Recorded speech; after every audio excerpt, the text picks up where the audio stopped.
Taz was offended. Taz was very offended. Kurt and Taz were offended together. They were both amateur guys, so and Paulie wanted Kurt to come in and put over Taz, this amateur thing. Taz wanted Kurt to come in. They convinced Paulie that because Paulie, Todd, and I are Jewish, that people are going to take it the wrong way, that it's sacrilegious, that Kurt's disgusted by this whole thing. And I don't know, I mean, I've talked to Kurt about it numerous times because people always bring it up in front of us. And Kurt's like, it really didn't bother me that much. I really could care less, you know what I mean? So maybe he's downplayed it. Maybe he really didn't care. Maybe it was Taz, whatever. Somehow they got Paulie so scared that there was going to be this backlash. They go, you got to go apologize. I go, Paulie, that's bullshit. This is ECW. You don't apologize. You just fucking, they liked it. I'm telling you, Paulie, I was out there. I know the right kind of heat and the wrong kind of heat. If it was the wrong kind of heat, I would tell you, man, we went too far, because I would have just thought it was funny. We didn't go too far. I went out there to conduct a ridiculous apology, and you could tell my heart wasn't in it. Kurt knows the fact that my heart wasn't. I was like, yeah, listen, they sent me out here to apologize, so, hey, sorry. Completely, and people shit on the apology. And I came back and go, I told you motherfuckers, they shit on my apology because they did not want to be condescended to. They didn't want to be apologized. They wanted to be aghast. I mean, that was the right reaction, And then some of the guys who were religious in the locker room, it was the boys that fucked it up. Probably should never listen to the boys. The boys were like, why don't you build a Jewish star then? I'm like, oh yeah, first of all, I'll take forever to build. Second, here's all the impact the guys on a Jewish star. I don't know we're rolling no weed and go rolling down the street. Come on. It's fucking ridiculous. Do you think part of that might have been because you and Taz didn't quite see eye to eye on a lot of things? Do you think? I don't think that was the person. Well, maybe. You might be right. Yeah, we get along really great now, though, so. Yeah. What was the heat back then, dude? Taz was miserable. Taz, for some reason, Taz enjoyed being miserable. Like, I don't know, whatever the fuck was wrong with him, but Taz did not like to be happy. And the best part is, I used to make him laugh. Like, I'd make Taz crack up, and he'd get mad. Like, he hated laughing. Like, except when he watched Seinfeld. But if anybody else, if I made him laugh, it would bother him. Like, he'd get mad. And I used to, so I'd fucking make him laugh like a motherfucker. And he would, fucking hate you, It just makes no sense. Because he was really into his miserableness. I mean, that was what got him off. Maybe that was his high, whatever. I mean, since then, I think once he had the kid, his whole life changed. I mean, now he's just such a fucking great guy, you know what I mean? Fun-loving, tremendous guy. And it's amazing that we were like this because we get along great now, but sometimes... But yeah, at the time, he just was into his own miserableness, And I was just a free spirit, fucking do it, and I just didn't appeal to his sense of this. Like, I mean, let's face it, all Taz was about was going to the gym, discipline training. Fuck, that motherfucker ain't seen a gym in 5 years now. That's what he was raised on. That's what he was. That's what he had to be. And if you weren't that, then you're a fucking idiot. And then all of a sudden, Taz learned his whole other side of life, and now he's like, fuck, I didn't even go to the gym anymore, Okay, the chair shot around the world where Dreamer nailed you with the chair in the steel cage. What was the background behind that one? If I remember correctly, my first idea was to crucify him. Because I always thought that the Raven character was a martyr, but for society's dysfunction. That was the way I always phrased it. And so so that's why I stood in a cross position, as a crucifix to myself. Scott Hall insists I stole that from him. Whatever. But actually, like Scott, it looked cool when Scott would do it, but that's not why I did it. I did it because it had a meaning. And then I had Dreamer. My whole thing was I wanted Dreamer to be the mirror image of me. I wanted him to be the good guy version of me. So I had Dreamer do this. I had Dreamer use my finish.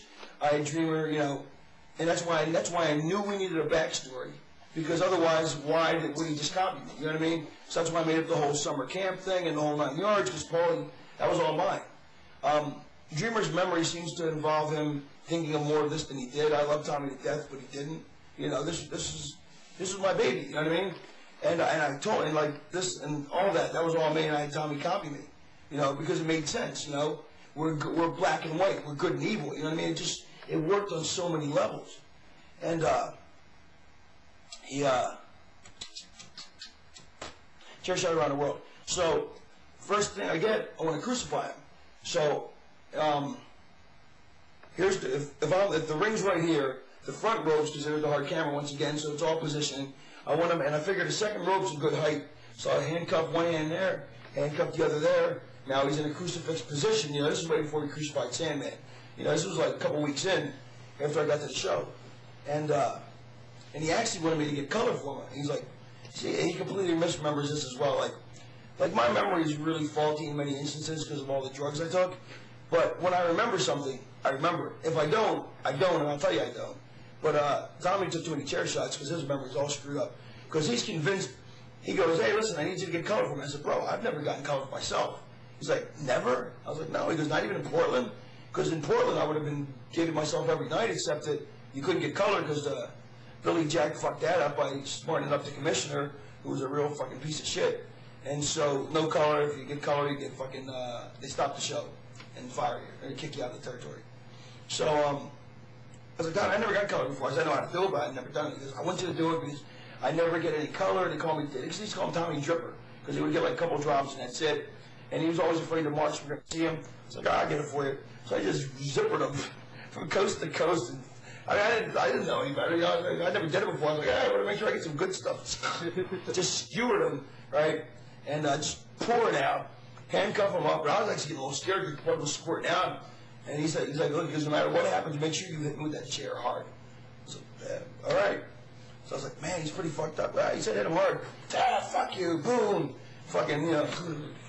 And then if you look at all those magazines, like whenever like somebody's 900 number or something, or 800 number to call, there's a picture of Dreamer from that shot. What's that from? That was from the Gauntlet match, the one thing that you're talking about. No, I'm saying, what ad's that for? It was like the ECW hotline or something. Oh, is that what it was? Yeah. And just Tommy strung up like that, and just Crimson Mask. And so I think I must have crucified him a bunch of times, because then we build up to him getting me back. And part of the whole story was that he could never beat me. And for 2.5 years, he never beat me. You know, we've known each other all this history, and he could never pin me. Like, he beat me up, but he never could pin me. And that's how, it was brilliant. I mean, and people never got tired of it because we kept adding new and different elements into it. You know, I mean, half the company at one point was either my sidekicks, and then they'd turn babyface, they'd be with Tommy's, and then they'd slide back down the card, you know what I mean? Yeah. And we'd bring somebody else up. They'd be my sidekicks for a while, like in addition to Stevie and Amini. Then they would turn on me because I would treat them like shit. They'd go to Tommy, they'd beat me up, but still Tommy could never pin me. But, so we built to the chair shot around the world, and so they were going to string me up in the cage, crucify me in the cage, and Tommy was going to give me a chair. And so the idea was, him and Paul were like, let's give you like 10 or 15 chair shots. I'm like, no, one. What? Everybody does 35 chair shots. Yeah, you fucking gotta get a look. We need a chainsaw in here, you know. But they didn't understand that if you take one and do it right, you don't need 10 or 15.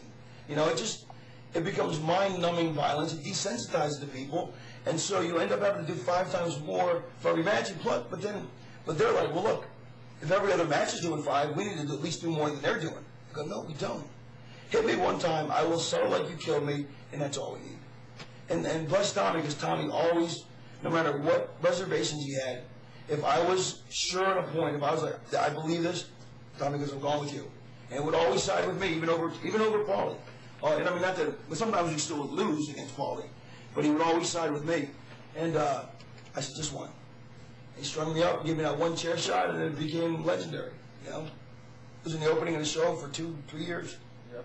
Now, where did all the ideas come, and we're going to the Sandman feud now, where did all the ideas come to bring his son in and his wife in? And...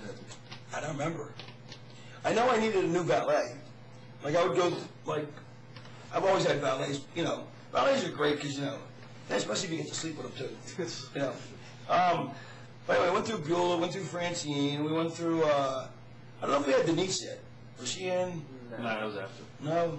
Was Kimona in yet? She was before Denise. Yeah. Was Kimona before Lori? I'm not sure. I think after. All right. Well, anyway, whatever it was, Beulah went to the babyface side with Dreamer, and so I needed a new valet. And I think I don't know whose idea it was. Probably Paul's. I don't know. It could be anybody's. But somehow they stuck Lori with me. But I do know my idea was that. Well, I think it was my idea. This had to either be Paul. I'm pretty sure it was. I don't want to take credit for it if I didn't do it. But we put her in the Courtney Love Kinderhort dresses. And the little baby doll dresses, and we put the garish eye makeup. Fuck, she looked hot. I thought I was sexy as fuck. Because she looked just filthy. You know, and just like a filthy whore. It's fucking great.